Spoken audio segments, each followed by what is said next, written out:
નમસ્કાર મિત્રો, આઈ ખેડૂત પોર્ટલ હવે ટૂંક સમયમાં એટલે કે 24/9/2024 ઓપન થવાનું છે. આઈ ખેડૂત પોર્ટલ. તો મિત્રો, જે ખેડૂત મિત્રો આઈ ખેડૂત પોર્ટલ ઉપર યોજનાઓની એટલે કે ખેતીવાડી યોજનાનો લાભ લેવા માગતા હોય તે વહેલી તકે સવારે 10:30 વાગે આઈ ખેડૂત પોર્ટલમાં અરજી કરવા માટે પંચાયતમાં અથવા તો CSC સેન્ટરમાં જઈને તમે અરજી કરી શકો છો અને ખેતીવાડી યોજનાઓની લાભ લઈ શકો છો.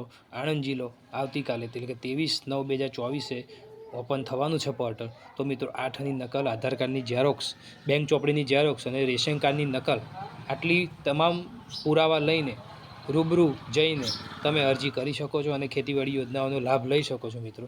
તો આશા કરું છું મિત્રો કે તમારે મિત્રો જો જાતે અરજી કરવી હોય અને તમારા મોબાઈલમાં જાતે અરજી કરવી હોય તો પણ હું તમારા માટે વિડીયો બનાવવાનો છું. તો મિત્રો, ચેનલને સબસ્ક્રાઈબ કરજો. તો હું બીજી વિડીયો મૂકવાનો છું અને બીજી વિડીયોમાં બધી માહિતી હું આપવાનો છું તમને.